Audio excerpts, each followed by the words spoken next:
his insecurities are coming to the surface again. All his doubts, and he does have doubts about her. It must be clear, the way we're going to do the play, he has doubts about her before he ever is jealous of her at Cyprus. And then you're going to see how it's going to happen so quickly, or what it appears to be, because it doesn't happen. So it's been all along he's worried and concerned. That's it. Jealous but concerned. He even used the word jealous. Jealous of her upbringing. Jealous of the fact that he doesn't know that he can't deal with those things on an equal level. And won't she grow tired of him after a while? It's a good question to ask in terms of this relationship. We're not going to go for an answer now, but just something, food for thought constantly in the play. Questions should be asked. You go home and you sleep on them and you think about them. If you're doing the show and rehearsing it, you think about it, and then after a few days or a couple of weeks, answers come subconsciously. What would happen if Iago was not involved in this play? Everything else was exactly the same. But Iago, for some reason, let's say he got killed, or he just isn't there. What would happen in this marriage? Something to think about. And certainly it's a question that should be asked. What would happen? I have my own scenario about that. In terms of, I'll answer the question with another question. What would they talk about after they get through talking about him? After they get through talking about his broils and battle and killing, and not just the killing, let's be fair again, the poetry of it, the countries he went to, and the travels, and the people, etc., etc. What then are they going to talk about? This is a woman, music, books, art. Interesting. Well, we'll get back to that. But certainly it's registered in his mind too. So, okay, now. So all this time he's thinking about this fellow, from the time Brabantio has that line, and he's making a decision is in the process of being made. He doesn't know what he's going to do, but he's shaking. And yes, you had mentioned, Maggie, about him needing her. Well, yes, now he certainly does need her. He really does. He needs her to reassure him, to go and say. So he doesn't just need her to help him in his defense. Right. He needs her for a more important reason. Yeah. It'll all take care of itself. I mean, if he comes to that, it'll take care of the other thing. But the thing is, he needs her to reassure him that she really does love him. Yeah. And we have to ask, too, in various parts of the scene we're working on now, who's on top of the relationship? I hate to use the term in real life. It's a stinking term in terms of two people, a man and a woman. But unfortunately, it exists and it's used. Whether they're married, whether they're going together, who's on top today? I don't mean top physically, I mean top emotionally in terms of who's got the upper hand, who's in a better mood and stronger and more secure, and whatever, the other day I had a better day than you in terms of our relationship, so I'm stronger today, because that's not a very healthy relationship. But it exists in some of the most healthy relationships. And Othello and Desdemona, and especially him, it's very much up and down, depending on what's happening in He's his so volatile. He's so up and down. Isn't he? He's just like, I'm married, I love this guy. Yeah. It's hard, at least. Yeah. Great maturity, great understanding for a girl so young and everything. Yeah, She'll learn. Sure. Never fucking works. In other words, you don't. That's good. That's what it's about. That's what theater is. Until he makes up a point and you attack him brutally and totally done. But what you did was construct. That's good. I love that. Okay. Deal with, and she comes up in a situation she can't deal with. We have to ask why. Is it just because the situation would overwhelm anyone, any woman? I wonder about that. Cordelia. She would be overwhelmed in Cyprus? Hardly. She know how to deal with him. Not because she's a bitch. She know how to deal because she's rounded. She's experienced. She's had freedom. She's been open. She's had relatively speaking, in terms of the world. Desdemona has not. She's been curtailed. So a lot of what kills her is what Brabantio has done to her, you see. So it's interesting. Brabantio comes in here, and he goes on about, the fact of what she's done to him. And you'd be amazed how many people take his side. And that's okay, too. That's more controversy. Always the men, of course. Not too many women will take his side. But she breaks his heart. She ends up killing him because of what happens. And she doesn't give him any warning. of the impending wedding. There's no indication at all. So she seals his eyes. We say, okay, fine. But why does she do that? Because she knows goddamn well he'll never approve of it. But the thing I'm driving at is an education in that day and age for a woman was very narrow. They weren't allowed to go beyond a very small point. The thing was to marry, have children, take care of a family. Sound familiar? And that was it. She wasn't prepared for a worldly situation. And that's what she comes up against. And that's part of what kills her. You know, I don't know, he uses this as an analogy. I'm trying to think of something. It maybe sound like a weird analogy, but years ago, I was doing a play, Hamlet, kind of many years ago, the first time I did it. And in doing it, I had to learn the fencing. And I worked on it for a long time. And I worked with a guy who was a professional teacher. Now what I mean is, he didn't teach actors, he taught athletes who compete back in the Olympics. I happen to know him as a friend. Anyway, I worked with him. And he showed me about the fencing endeavor. And it worked well, I thought. And then what I found was that the way he taught it, I was fencing one day with his wife at the gym, and I knew I could beat her, okay? She was very good, but I knew I could beat her, but I couldn't. The reason I couldn't is because she made certain moves that I was not taught to counter. They call it riposte in fencing. I only knew a very limited amount of ripostes. Now, you might say, well, it's because of my inexperience. No. I found out later, he told me, he said, I don't want you to know what to do if someone makes a mistake in a fight on the stage, because if you do, you'll automatically hurt them by doing the right thing. I didn't appreciate that at all. But the point I'm getting at is, if you see my analogy, when I was working with his wife, I was so frustrated because I saw what she was doing. I literally did not know what to do to counter it. I knew if I had been taught, I could have. Now think of Desdemona, not to go a long way. There's a reason I hope this analogy will light it up. The feeling you have that you come into a situation you can deal with, but you don't know how, because you've never been instructed in any way, shape, or form. That is much worse than being ignorant of knowing or what to do. Yeah, mm-hmm. Yeah. So Very much like hopelessly dependent on her father, now hopelessly dependent on her Yeah. And yet she knows inveterately and congenitally that she could do got it. it takes. You know, you can't take that away. You know that, you know. Yeah. But she's been denied that. Yeah. And she knows it, and yet she doesn't know what to do. And so ultimately, what does she do? Well, it's self-immolation. She says, I'll be better for him. Right. I'll be better, I'll be better, I'll be better. And meantime, you got these two plays going, with her trying to be better and him planning to kill her. The play is horrific. When you think about what's going on, when you think what's going on with her, it's really something. You know, if you just view the play from her point of view, without knowing anything, because it's hard to remove it. You've read all the rest of the play Desdemona has, and you know what's going on. It's hard to remove that. But if you could, imagine what that would be like.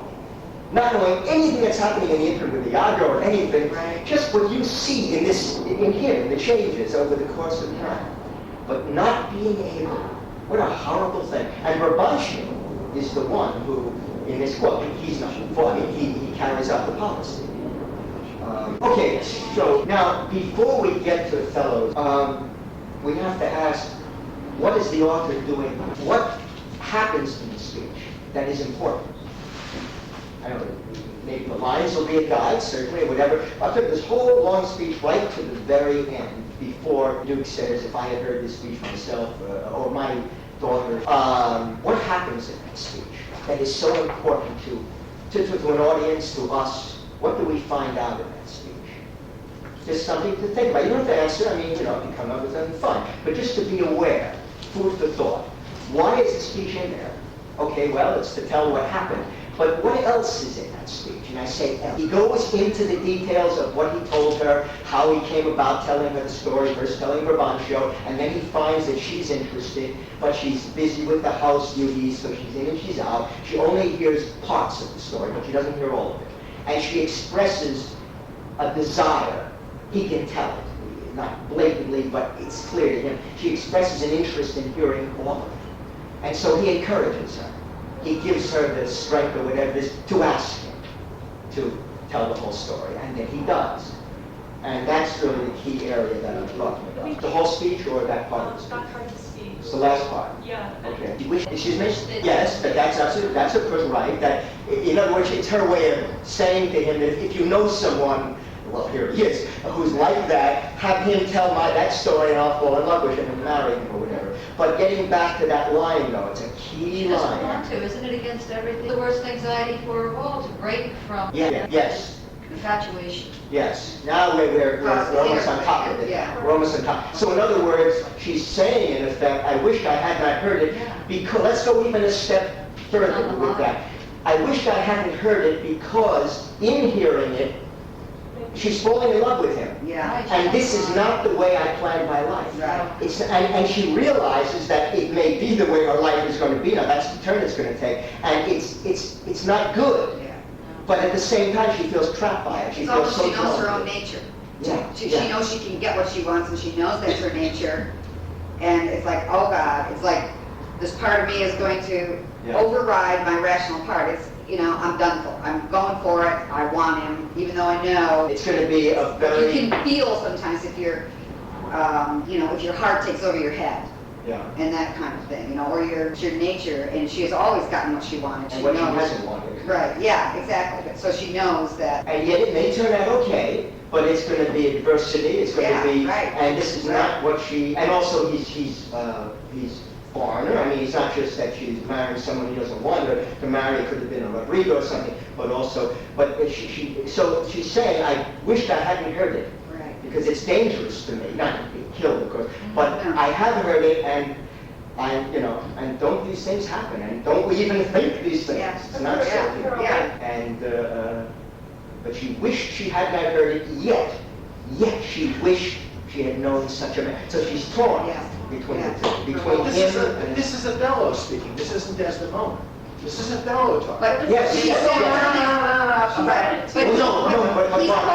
he's quoting her here. It's I know he is, but this is still about Othello. Oh, no, we haven't gotten away from him. No, so we just we're talking about her because it's a key line. Yeah. And it's a line that's often, it's just lost among all But the... it tells a lot about him. I mean, you're bringing up insecurities. This also would help to bring up certain insecurities about the relationship. He knows, she sees her, she's having the same thought. This is not something she should be doing. He knows that. He knows the same. He knows. Yeah.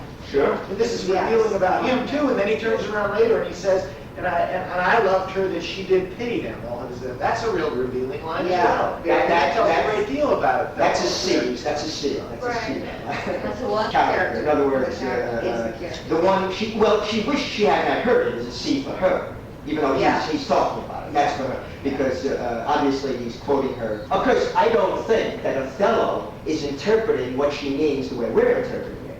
I think what he's saying is that, oh my God, such horrible things that you went through, and I wish I hadn't heard of all the travail and everything. That's the way he would interpret it. But she's interpreting like, I don't need this, but I'm going to do it anyway.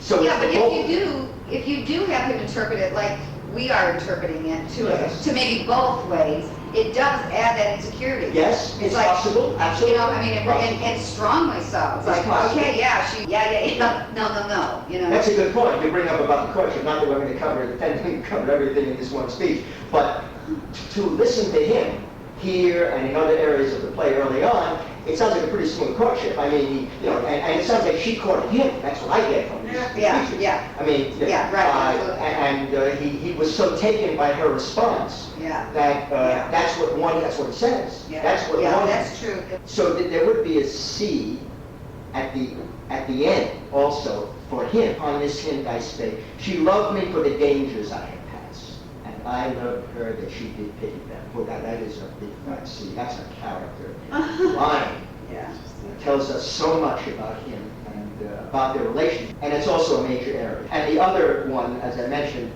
well, Dave had, as she mentions to him on the island when they took that early scene to try to get him his position back, Cassio, that there were many moments of friction between them.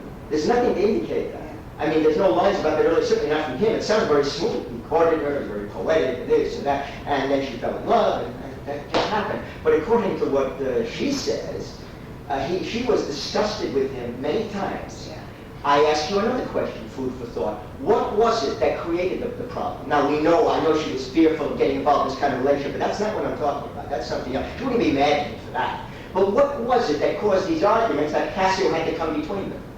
What was it? Very important. There's certain things were happening.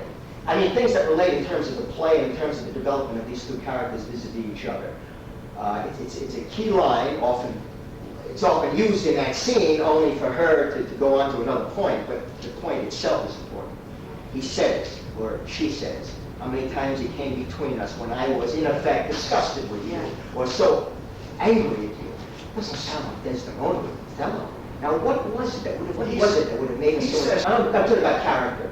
I'm talking about that would cause those specific things, but I'm talking about the character. Not like one day he said a nasty word to her and another. No, I'm talking about inveterate qualities within the character. Now, you hit on something toward the end there that was good, something about the kind of work he does and the fact that, because there's definitely a problem here in terms of what he does and what she longs for. Domesticity. Now, she is so domestic in her way. I mean, I know she goes off to Cyprus, but that's more to win him over more and to become one with him, which she isn't now. But we said before that that the two of them have very little in common. Yeah. Now, perhaps she brought this up to him. I don't mean in a bad way. In a way of perhaps like when I'm driving is like, you don't know about music, you don't know about books, painting, whatever. Look, you're an expert, but learn. I love it, and I think it would make you richer for it. Now, what's his response to that? You see what I'm driving at? They may have had fights over that because that can antagonize him, where he gets very defensive, and he says, because he does kind of put them down, that world. It has to, because it's one that and she in turn would be very impatient about that. That makes sense. There's a logic to it, and that could be a definite problem in the relationship, and they could fight like hell. You see what I'm driving at? So, and that would compound his insecurity in terms of the relationship in general. But that could be a lot of what Cassio had to smooth out. The fact that he's not even making the attempt, or even the desire isn't there to do. He would resent that. My whole life is fighting. You want me to become an artist or whatever? I mean, so think about that. And these things will pay off as we go along. I know. The only problem with that is that there's no mention of that at all in the play. There's no indication of it. And I don't know how, I don't think it would read. But it doesn't mean something you couldn't have in your head. But I certainly would. If I should share. I use the other things too, though. I wouldn't eliminate them. No. That's fine. That's an add-on. In fact, let's go back to Brabant. Just a brief thing about that. If you're going to preface, which you did, that's fine, because we mentioned it, always go with the preface all the way. You know what I'm saying? Because you have that liberty, depending on what's happening. If it's sarcasm, if it's anger, if it's joy, you know what I mean? But really go with it, because and you'll need that extra to really color the line. And then you can balance the line up, but you'll be amazed at what it will do to that line. It'll color the line, it'll inflect it just with... Okay, well, let's go back, because I was going to go through it is such a long... When he comes in with his line, that's got to be... Remember, it's building. He's concerned, he's worried, he didn't intend to do this, and then it comes out. So there's a moment there, and... the moment is building, and then finally, otherwise it's just this, and then he tells them to bring it, and it's good. So we have to feel where it's coming now. And he doesn't know for sure what's going to happen. It's got to be clear when she comes in. No guarantee. That's got to be suspense. Every eye is on Brabantio and on her. Is he going to face her down? Is she going to back down? Who knows? Right. No guarantee. Right. This is the first. Oh, you mean that they didn't have to kill But me? they don't have to have capital. Yeah, like he's saying, Position. you might just take away my position and exile me, or you might kill me. Like, give me the worst scenario of the law. So it almost Exceptions. There's always exceptions. Yeah. I mean, so that's That will make a difference, and it's highly unlikely we could say that he's going to die, but on the other hand, I want to play it for all it's worth. You know what I mean? Where it's even if they were lenient, but if they found him guilty. So it starts with a flurry. Her father loved me, often invited me, he constantly questioned me, this story of my life. Beautiful beginning break there, even from my boyish days, and there should be a run-on here. And then he goes into the particulars. So I want to isolate the thing. Sometimes he talks about bad things that happen. But then sometimes he tells what those bad things are. You see what I mean? I want to differentiate, not just in this speech, in a lot of the speeches, whoever it is. You know, people talk in general. Boy, did I have a miserable day. It was rotten. How is it rotten? Well, first of all, this and this and this, and this is what we've got to have in these speeches. So he tells about the father, about Brabantio, which is very important. It has to be established how this all began. And then he tells him the story of my life. And then he gets into more particulars. He says battles, sieges, fortunes. Okay, I got the picture, but that's kind of general. What battles, what sieges, what fortunes? You see what I'm driving at? He'll get to that. And now we're going to have other colors here. I ran it through, even from my boyish days to the very moment that he bade me tell it. So in other words, he ran through his whole life up to 9-8 months ago. Now he particularizes. That's a term I use a lot, and it's very important. Particularizing. It's one thing to generalize, particularize, wherein I spoke of those disastrous chances of moving accidents. And he narrows it down even more. He talks until he gets to the thing about the cannibals that each other eat, the anthropophagy. Now, the anthropophagy, of course, are the cannibals, so that's the run. Otherwise, he could read, such was my process, of the cannibals that each other eat. And then there's a break, the anthropophagy, and men whose heads do grow beneath their shoulders. And we got mass confusion here. You see? Then the anthropophagy, the men whose heads grow beneath their shoulders. And after we get through studying the play and you go to see productions, you'll be listening to every word because you'll know the words. You'll know what they mean. Are you in for a surprise?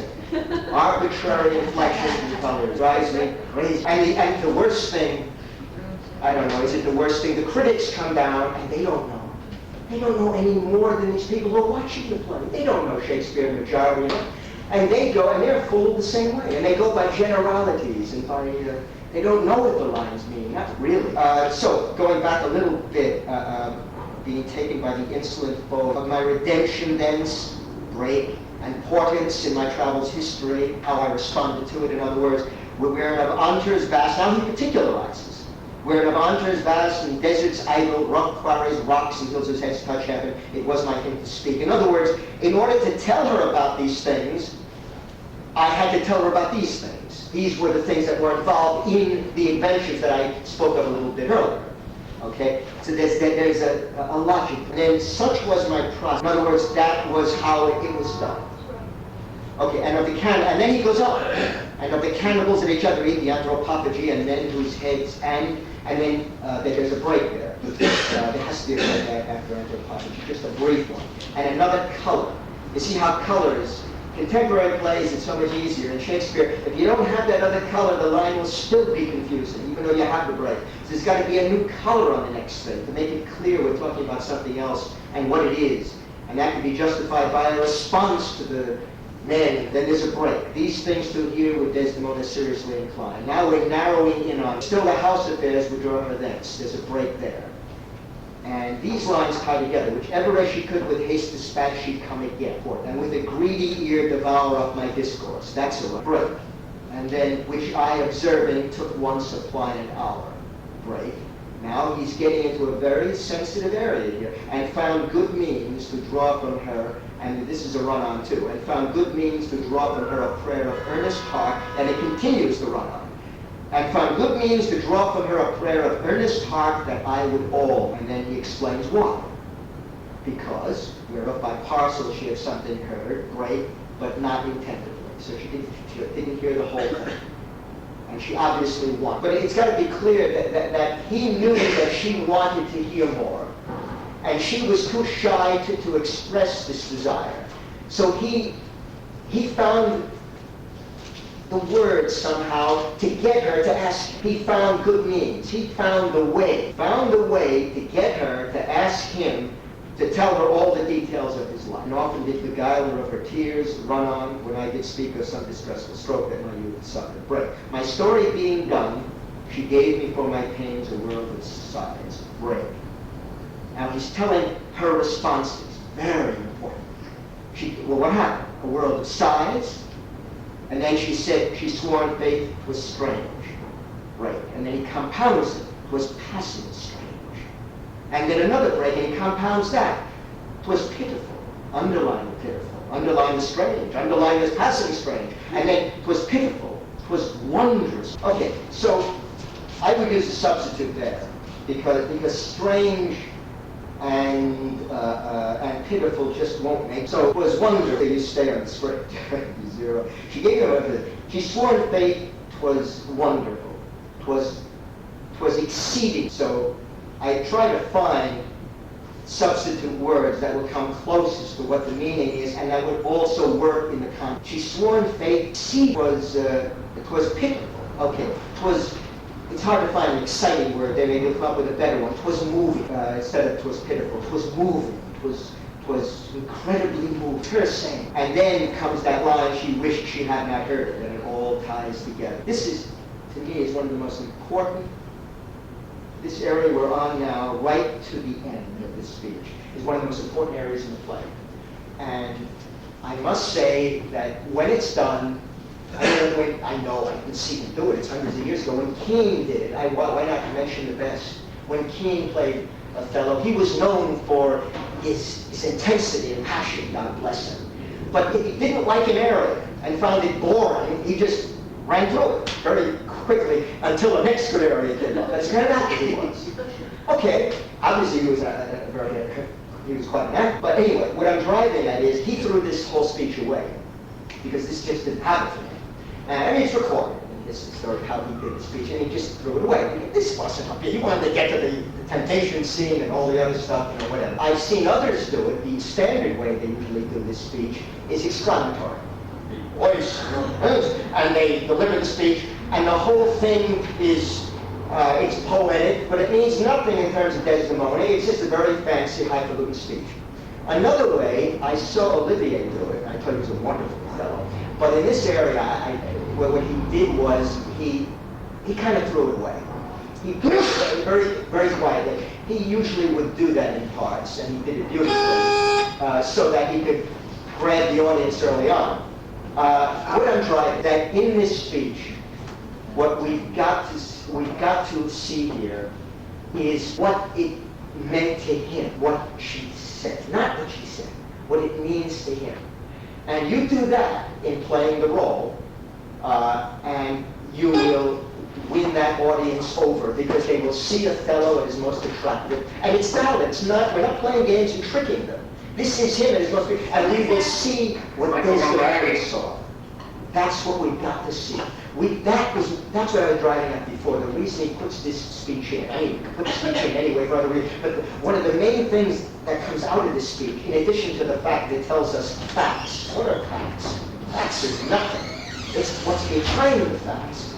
So the author didn't put this in and say, well, here's the speech, and he tells it how he courted her. Sure he does.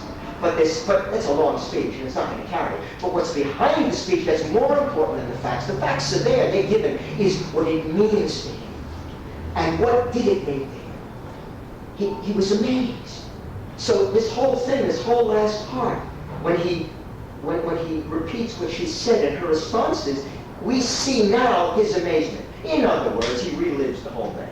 He doesn't tell this thing. He lives them. That's the key to Shakespeare. Live it, don't tell it. Because Shakespeare is made of telling. I mean, most of it is telling stories. It's not just him, Othello, it's all that. Iago does it all the time. It's living the telling, living the telling. And here is a real heightened example. And this area here, one of the most important for the character, and one of the most important areas in the play. So there's got to be an M right around passing strange, and below that is C for character. And below that, another M and a C for the last part of that speech on this impact. We'll do the speech, and just a note, so I can bring in the people. Just a note, instead of, here is the lady, not here comes the lady. Here comes, there's so many comes in Shakespeare. They're off in the distance and they're coming. Where are you on that? At the end of the speech. Oh, okay. Instead of having the speech end and her conveniently come in, she'll come in early. So in other words, what will happen is this, and then we'll just go into it. Upon this hint I spake. She loved me for the dangers I had passed. She's on. And Othello turns to her. He feels her presence. And he gives the rest of the line to her.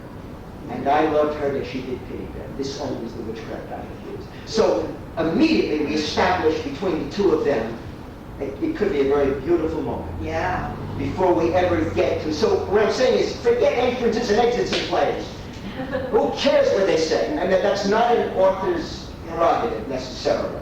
I think it's a director's. As long as you stay with the author's writing, understand what I'm saying. That's sacrosanct. I'm not saying that. But you've got to put these things in to make the play work. So that's all to, and so of course I'm not stopping on everything I want to get through. Let's go back to this later. But I did consent. And now, for the first time, we get her response to the details. You know what I'm saying? Because he says then, often did beguile her of her tears. Now it begins. She didn't cry before when Brabantio was being told she was distracted by her father. She didn't get the whole story, etc. So now we get his response to her response. Just go back. Sorry, I can't hear. What did you say? 152. Guile, bait. It would just be, and there'd be another pause there before the. Okay, hang on one second before you do. Just one thing. There's a line there. Perhaps it's clear, but it usually is. Men do their broken weapons rather use in their bare hands. There's no way that I can substitute there. I try to substitute everything in the play, but there are some you just cannot use the same amount of words. It won't work. So that has to be paraphrased. And so what it would say in effect, men being civilized is the only way I can word this. Prefer weapons, even broken ones, to violence with their bare hands. So we see what. Otherwise, that line is mangled. So men being civilized prefer weapons, even broken ones, to violence with their bare hands. He cuts in Brabantio. As soon as the Duke says that line, I pray you hear her speak, because he's getting frantic, of course. He's getting what? Frantic. It's all downhill so far with him at this point. However, there's like 20 years on the line here, 20 years of conditioning here. And so, again, there's no given here. We don't know what's going to happen. Othello doesn't know. Brabantio doesn't know. The Duke doesn't know. The Duke just wishes we could just drop this whole thing. Shut up, Brabantio, please. Let them be together. Let's get him off the Cyprus and take care of the Turks. Do we need this, you know? So each one has a vested interest. Rodrigo is watching this. And he's, he doesn't want this to work. He wants it to fail. Iago is watching it, hoping it will fail. Cassio is watching it, rooting for it. Desdemona, well, obviously, she's at. So everyone has a vested interest. And then he goes, isolates the stage. It's just the two of them together, alone.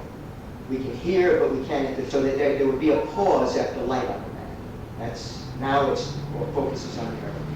Come hither, gentle mistress, and there'll be a break there, enough time for them to get together. The moment of the cross. And he's not just asking a question, he's working on her. I mean, that's got to be a moment. It's Brabantio and Desdemona where it's like, electric. He's got it all on the line. And remember, if he fails, he's through. His life is through for all practical purposes. He's a failure. He's a laughingstock. He's humiliated. And he's going to die. So it's a life and death area here. It really is. And I think to a great extent, he's aware of it. He knows it. He'll be humiliated. Very brief what he has to say. He just asks her. So obviously he's got to work on her so strongly on those few lines that he has. And you just have to ask yourself, what is the subtext there? Okay, so let's go to Brabantio's line. I pray. Okay, stop there. So she has to tell him the truth, and she's going to. We don't know what it's going to be. We can't assume. She doesn't want to hurt him. She's already hurt. I mean, she's going to, there's got to be an approach here. Obviously, well, why hurt him? Maybe we can bring this whole thing together somehow and win him over. Not totally, but, soften the blow or whatever. But, so it's got to be done delicately. And that's going to determine the timing of the speech. It's going to be very carefully done. She's working with glass here. Now, where we stopped. You are the Lord of beauty. I am hitherto your daughter. Up to that point, it could look like he's going to carry the day because everything she's said now is positive in terms of him. So at that point, Cassio is happy, Iago is disgusted, Rodrigo is miserable, the Duke is, oh God, can't we get through with this thing? Brabantio is elated, Othello is like on pins and needles, and he's probably exchanging a glance with Cassio. And probably Iago and Rodrigo exchanging glances. I'm not saying the audience is going to see all this, but think of what's going on in that room while this thing is going on over there. There's so much on the line. And then she says, "But here is my husband." Now think what happens in this room. It's like, if it's done right, you can feel it. The audience will I assure you. I'm not talking about Othello and Desdemona. Oh, they got to feel that for sure. But they will feel something else. They'll feel the response to it in that room, if the response is there. And it's like, she's going to go with Brabantio. She's not going to go with Brabantio. And so everything is hanging. So they've all got to be tuned in. There's so much on the line here for everyone. There isn't anyone neutral here. Just so we know how much is involved. And okay, so let's go back. And there will be a pause here. Definite pause. And then another pause here. This is a very weighty area, and he doesn't know what he's going to do. Well, he's done the first part of it. He's through it. And now what? That would be antithesis. Adopt and get. You could highlight those. I'd rather to adopt a child than get. And it's ugly, the thing about get. There's an edge, and then there'll be a break there. There's got to be a break. You see, he goes back and forth. He says, God be with you, I've done. He says to him, please your grace onto the state affairs. I'd rather do that. And then he goes right back, come hither more. Where does this come from? But so what I'm driving at is, he's got to earn that. And the only way we're going to believe that he could go from the Duke to him, back to him, is by what's happening internally. He's erratic. He doesn't know what to do, and that's what's happening with him now. It's like he doesn't know which way to turn. They're all laughing at him. It's the worst moment in his whole life. So that's a first. That's got to be a first. That's an F if ever there was one. It's the worst moment of him. It's not the worst moment of his whole life. Right now, he's at and it's in public. It would be bad enough if this was happening in a room privately where she married and then she told him, because eventually it's going to get out anyway. But now it's being gotten out right this moment. And the lowest moment of his life. And that's going to color that next area when he brings the two of them together. Oh, is that going to be interesting? You can see now those words are going to take on certain obvious colors with what I hear you give me. And it's like he's going through the formalities of it. It's like graciously when he brings them. Let's go back to Brabantio's response. Actually, it's not necessarily a pause, but it's a very heavy change. Please your grace onto the state of affairs, rather to adopt a child and get it, break, and then come hither more, and then he does, a moment, and then I hear you give thee. So give, highlight give, and highlight, I hear you give thee that way with all my heart, which, if you didn't already have it, with all my heart I keep from thee. Which but thou hast already. Which, break, but thou hast already. That could be in parentheses or just a break. Another break. With all my heart, that's also highlighted. That one is the first one. With all my heart, this is a run-on. With all my heart I would keep from thee. So in other words, I hear to give thee that with all my heart, which, but thou hast already, with all my heart I would keep. There's a wide break there, it's 2 lines later, but it can be, you have a parenthesis in the middle, so it could be, sure. And they both are highlighted. Because that's his point. I give thee and I would keep it from thee. And then there's a break, for your sake, jewel, I am glad it's so. There's a break after child, a brief break. For thy escape would teach me tyranny. Just that second would teach me tyranny. And then you have to hang clogs on them. So he kind of elaborates on the tyranny. You see what I mean? So it isn't really exactly a break. It's just an extra flavor. So a comma is okay, it's fine. And then there's a definite break. I realize that. After to hang clogs on them, a definite break, and then I have done. I put a C there too, for thy escape would teach me tyranny, to hang clogs on them. Because it tells us something about him. That's what he's learned from this. Very interesting. This is what he's learned. Well, of course, he's also God. Let's go back to Brabantio and then go right. So for your sake, because of you. But for your sake does not make it. I mean, that's the parallel. That's the substitute line. That's not the one that you use.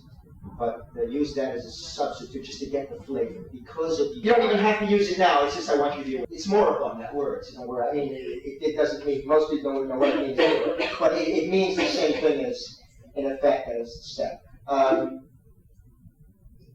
He says here the thing about, that will explain this speech. He says, and lay a sentence. So in other words, he's going to deliver a few maxims here, which will allow him the liberty of poetry. I mean, but, so this area would invariably be edited to a certain extent. But anyway, I'm not going to dwell on the Duke now. I hate to pass any area, and I'm spending more time even on everything that I put in the opening scene. I just can't help it, because I just feel everything is important to everything else.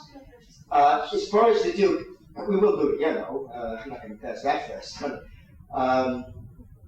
There's so much happening here, of course, between the Duke and Brabantio. By today's terms, these two guys would be playing cards together twice a week, and they're going to Supreme Court or whatever. And they both know what's going on here. And it's one thing for the Duke to say to him, in effect, look, politics being what it is, we need this guy, and there's no way that we're going to do anything to interfere with that. Okay, that's bad enough as far as Brabantio is concerned. He can understand that. But it's another thing to get into these homilies and these little things, and these little ditties and poetry. It's an insult. And so what he does here is not, he may mean well, but it's really uncalled for. Better he get on. He's trying to, in effect, look, make the best of a bad situation. Let me speak for you, in effect. In other words, to help you. To help you. For your sake, exactly. You're not in the right frame of mind here. Yes. Yeah. Yes. And what he says in response, Brabantio, I'll get that before we do, is in effect, because it's hard to explain this without paraphrasing it, is that what you're saying is very nice, and it has a philosophy, and it's fine for somebody who's reading a book, who isn't going through any particular turmoil at that moment, just the average situations in life, but not anything cathartic. And he's listening, or he's reading this, or listening to what you're saying. He can get something out of it. He can evaluate it and take it. Okay, in the future, when I have problems like that will apply, I'll use what you're telling me. But to talk to someone who right this moment is going through a catharsis, and it's being brought up by you because of what you're doing, this is worth nothing. It's just words. And he uses the thing about the ear and the heart. What you're giving me is things that go in here. My problem is here. You see? So that's really, I'm trying to get a summation of the whole thing as simple as possible. And that's really what it boils down to. So he's not denying that it's valid in a book, in a sentence, when you're not going through a crisis, but when you are, no. And there is an edge here. There's no question about that. I mean, with Brabantio. So let's go back to. I was all over the place with that. I was like, sitting for 2 hours. Understand something. What we're covering now, this area here, and prior to this, from the time that Othello enters, even at the beginning of the scene, is among the most complex dialogue in all the Shakespearean plays. That you feel any better? There's so much going on. No, but I don't understand the words. I mean the way it's written, everything. Not because it's not beautiful, but it's so convoluted. It's like a riddle. It's like he's speaking in riddles. Well, not just here, but in a lot of it. So don't feel better. Well, when he starts off, so let the Turk of Cyprus us beguile. Us beguile. It hit both of those because it's a reverse beguile us, but okay. That's a key line. It starts the whole thing going, and it's a good one. So let the Turk of Cyprus us beguile. Meaning fool us, right? Yeah. In other words, we'll be happy about it, no matter what the Turk does. He can hurt us or whatever. We lose it not so long as we can smile. No matter what the Turk does, we lose it not so long as we can smile. This is fun. So let the Turks go to Cyprus, invade, kill everyone on the island, maybe come over here and kill everybody again. And whoever's alive, you, me, a few others, we'll smile at them and say, you win a few, you lose a few, And there's no problem, no hard feelings. Exactly. So it's tongue in cheek. And that's what the scene is about, him going to Cyprus. So why not? That's the strongest thing he can use now. Right. And he uses it. And then he goes, okay, so it's more than a tongue in cheek. There's an edge here. Because, you see, he's overplaying his hand with you. He's a very bright guy to do, maybe extremely bright, and we see that and how he goes to say. But here, he's trying to be nice and soften the blow. But it's enough already. Stop. Then you leave Brabantio alone. He said he wanted to be left alone, in effect. Dude, go on with it. He won't let go.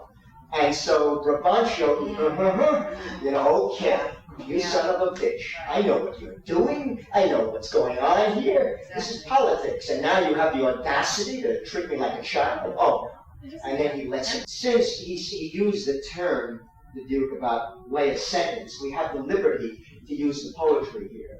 I mean, because he's using it. When he says lay a sentence, the Duke, I'm going to give you a few maxims, just what he needs right now, And so the poetry will highlight that. Now he's going to continue in that vein. I'll give you a few back, And so we will be aware of the words here. What I'm saying is, he bears the sentence well that nothing bears, but so a soft bears, but the free comfort which from thence he hears bears, instead of hears bears. Just a little closer to the two, so they parallel each other more. The way that you're pronouncing it? The tone is closer to hears than, you wouldn't say beer, but I don't want bear either. It's just a question. Oh, I hear what you're saying. Pronunciation. It's just getting it closer. But he bears both, so there's a break after hears, but he bears both the sentence and the sorrow, another break.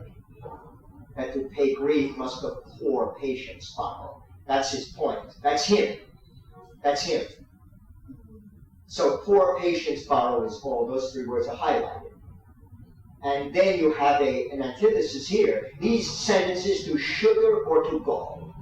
I don't know. So highlight both of them. Being strong on both sides are equivocal. And you can elongate that a little because it's all part of the flavor. So wherever you have an opportunity to use the poetry, and you have the liberty like you have here, go with it, because he's making a point. But words are words, I never yet did hear, and have a run on here.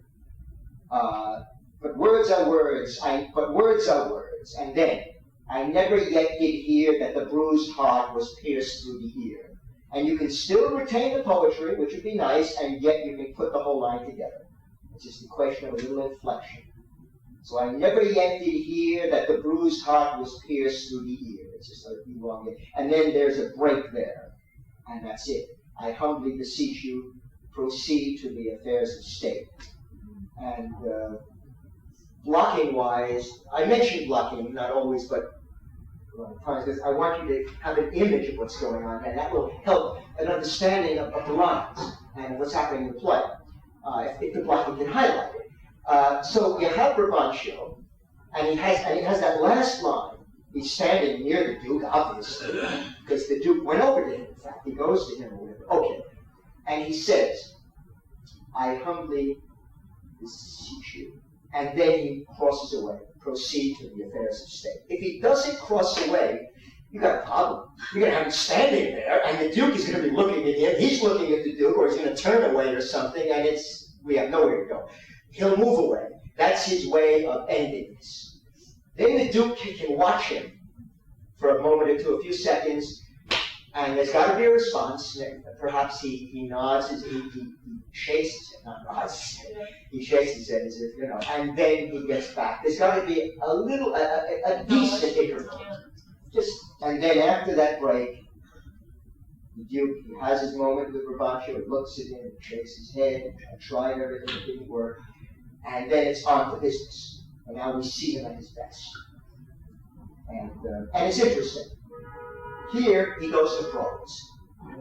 Yeah. Well, it's beautiful. Because, it's very profound. No more bullshit. And not only had poetry the last time, he had, it wasn't blank verse, it was rhyming. It was rhyming. And now he goes into the real thing. Make no mistake. With all the beautiful poetry in the Shakespearean plays, and I mean the poetry that rhymes and the blank verse, I think you will find among the tragedies, because that's what I do. The other plays I can't really comment on that well.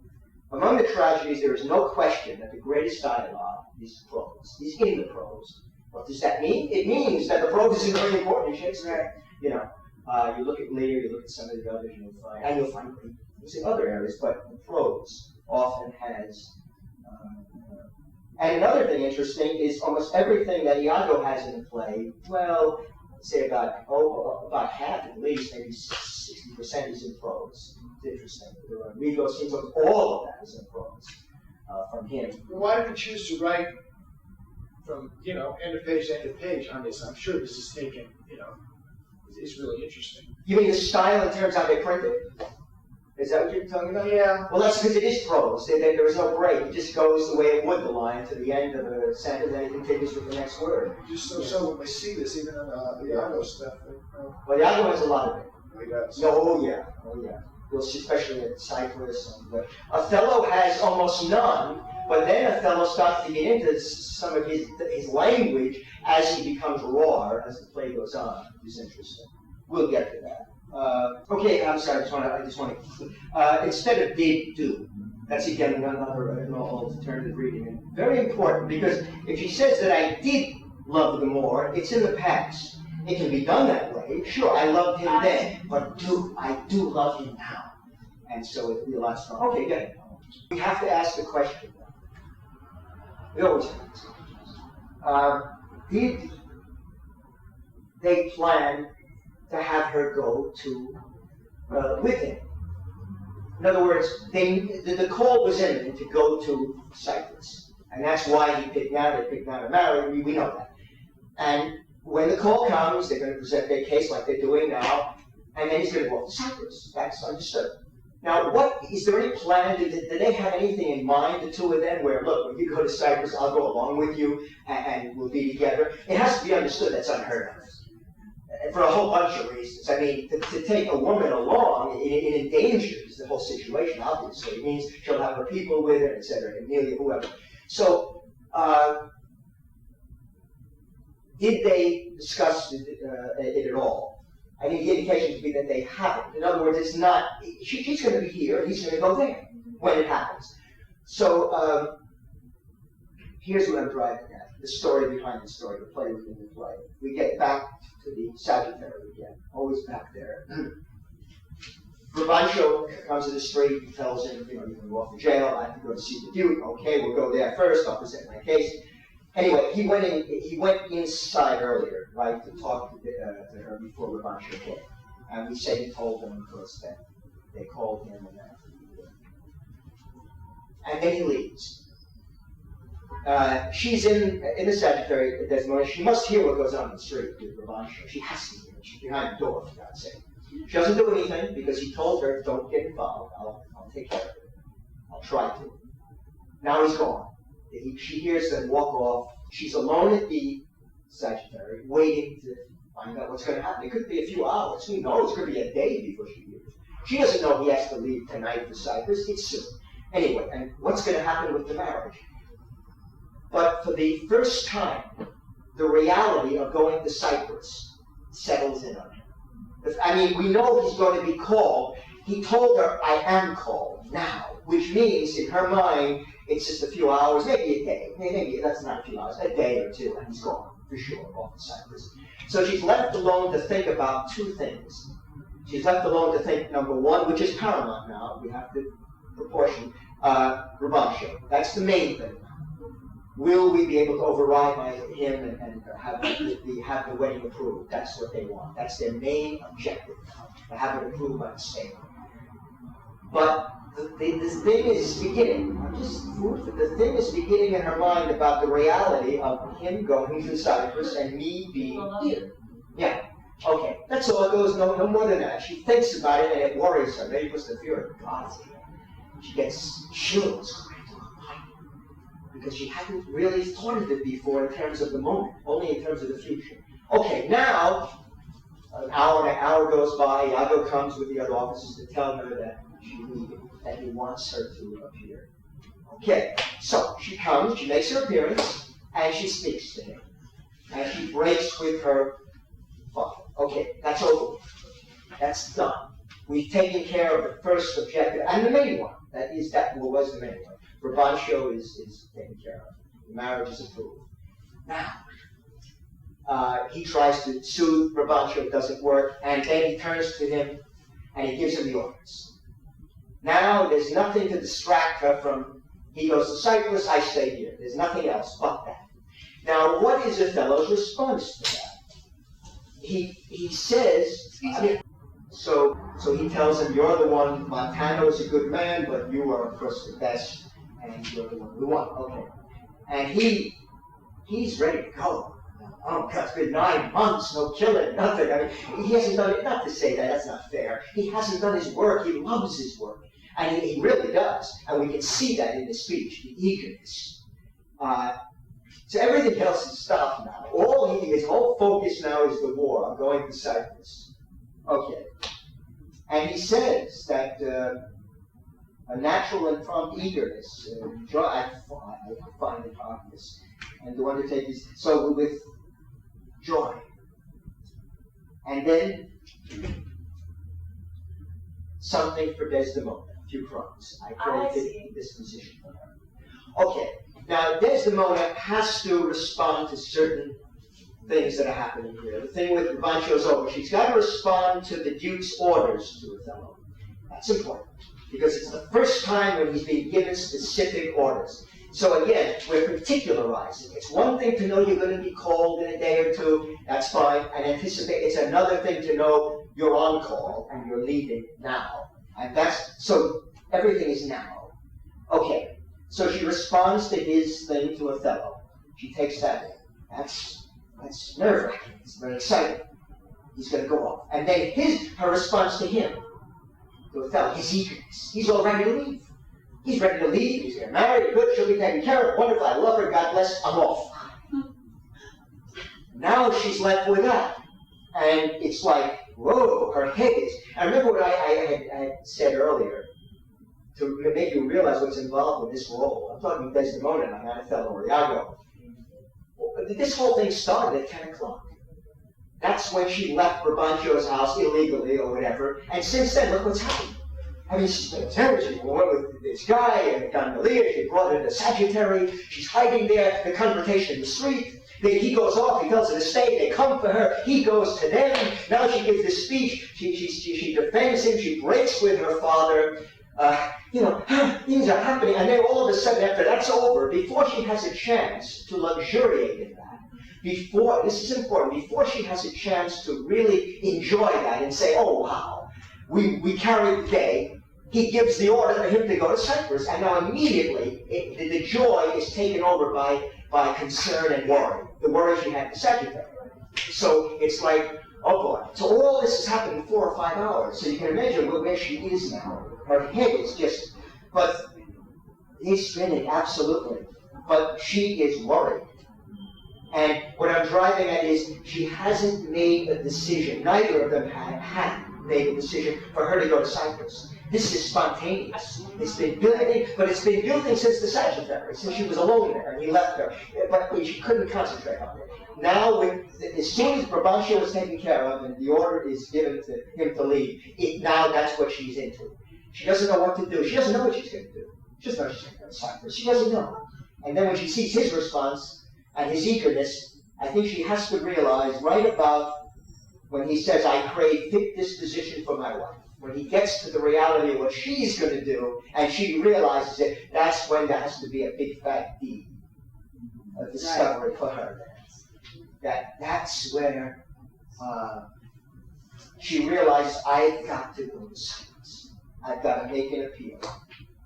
Otherwise, everything is so convenient. I give a speech, you give a speech, I do this, you do that. Discovery. And why and her father said, will not have it so, nor I. And it could almost look like, we don't have any of that, it could almost look like the reason she wants to go to Cyprus is because she has no place to stay here. We can't stay with her father. Really? Yeah. What else is there? So, okay. So when she gets into the speech, no, would I there reside if I find the book? This is a big thing. It's not just that she's asking him that she wants to go there, off to war with her. What she is she's asking for herself too. I mean, it's more than just, she's worried about the marriage now. So we got problems in this marriage already, Mark. You see, you asking about the problems that come later on, they seem so fast. There's problems all over the place. Right. But we have to find them now so that we'll be able to move quickly when we get into the temptation scene in other areas. All kinds of problems in the air already. And this marriage is a little bit shaky now. It may sound strange the way the play is normally done in red, but if you get inside the play and really dig in, you're going to find all kinds of problems. And we're not manufacturing them, they're there. So she has to, so in effect, you could say, not to get too dramatic, what is her objective here? Is it just to get him to approve me going to Cyprus, or me going, we'll be with my husband off to war together? To reestablish Yeah, marriage, right. To fortify it. rather than hold on to To it. keep it from falling apart, because it looks like it could be unraveling. Right. He may not know it, Othello, but she may know it better than him. Right. She's going to be here, he's going to be there. It's just going to be an ongoing thing all the time. It means that and there is something else we have to ask here in terms of the relationship. At this point, it's going to change later. Who loves whom more in this relationship now? In other words, you see what I'm saying? Who? Is Othello's love for her greater than hers for him? Or I think it's pretty clear at this point, really, is that her love for him is greater, richer, more mature, it's based on knowledge and understanding. And that being the case, she's going to realize the ramifications of what's happening here. How dangerous it is, unraveling. He doesn't know Othello. Oh no, he's about to, but she knows better.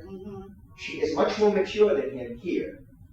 When we get to Cyprus, then we're in his domain, not something else. But It's almost like, it's not a smart move. I wouldn't. I mean, it's a we're in love, we're married, but this is what I do. I will be That's married. right. It's a good point. You're absolutely right.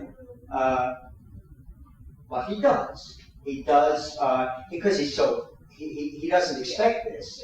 He's all caught up in the war, And one thing, yeah. and this is the first for him. He's like, I don't have time to think about that. I'm off to war right now. Do whatever you want. Okay, whatever. I don't have time to.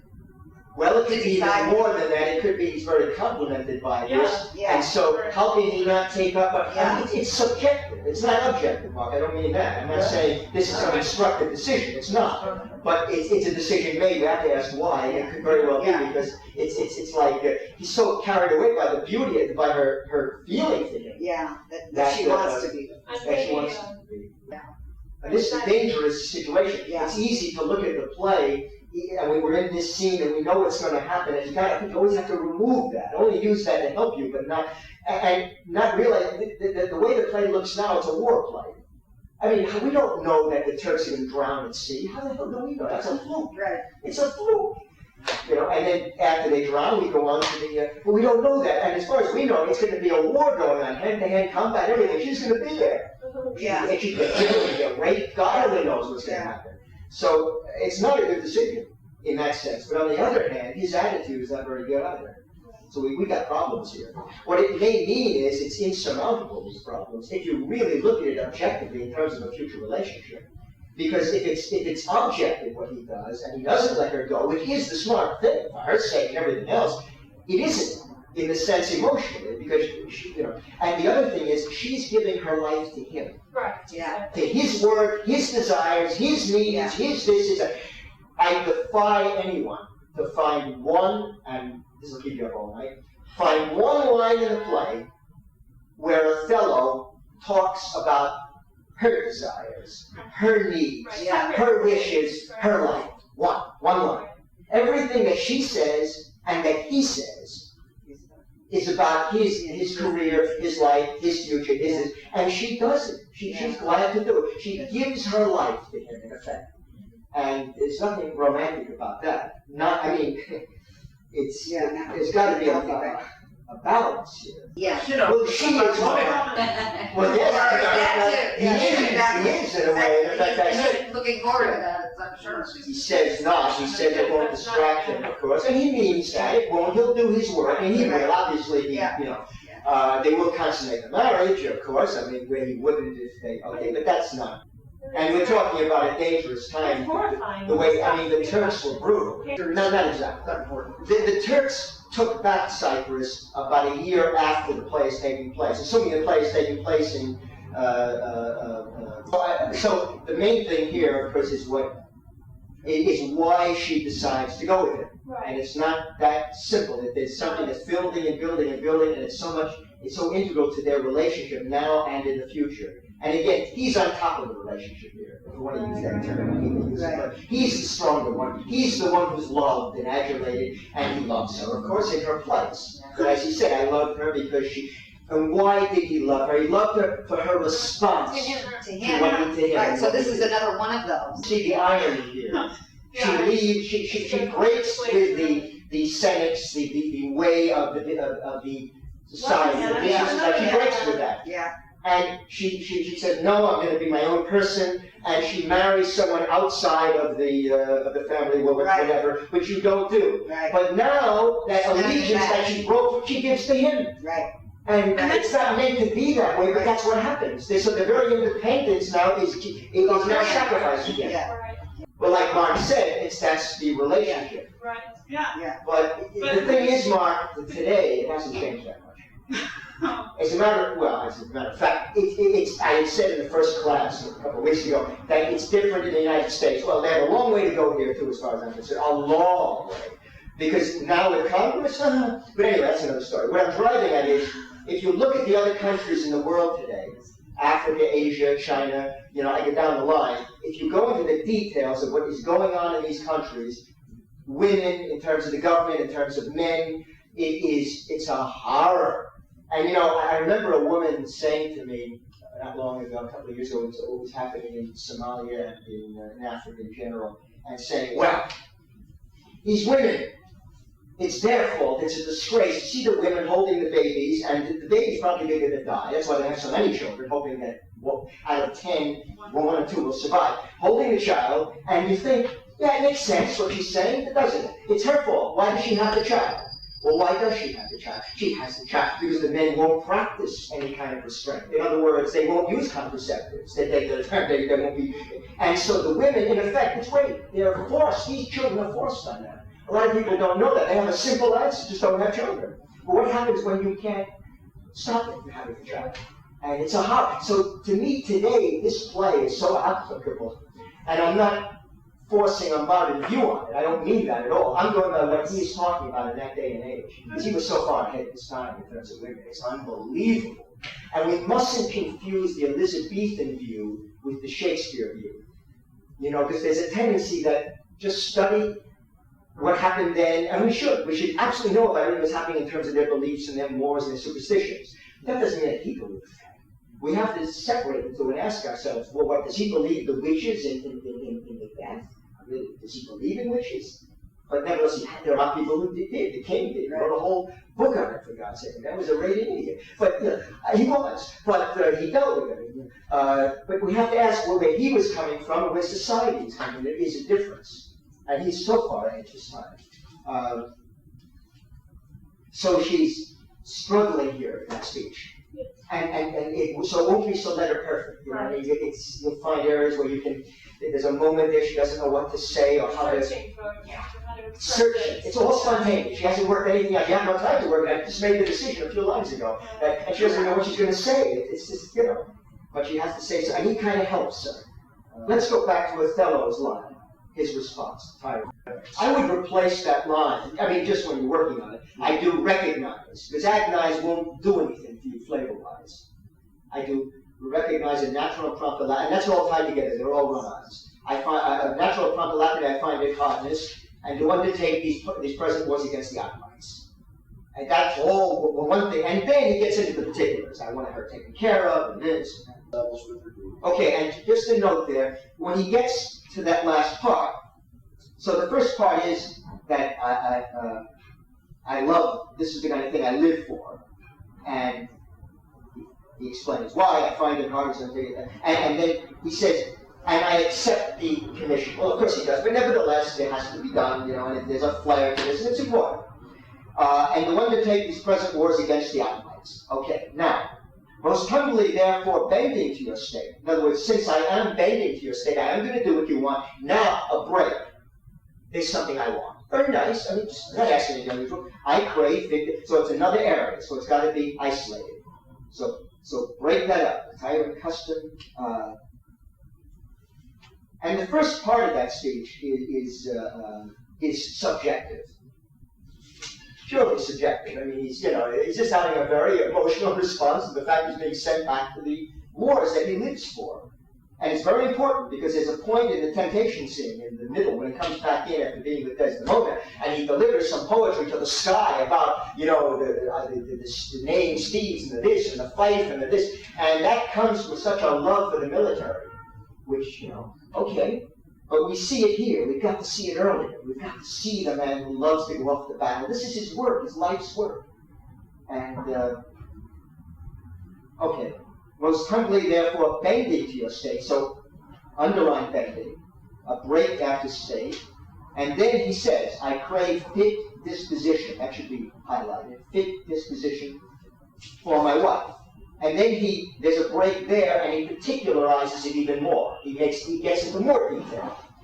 Due reference of place and exhibition. That should be underlined. Due reference, place, and exhibition. So tomorrow we'll review this, and then we'll do for the first time Iago and Rodrigo, and then we'll go into the early.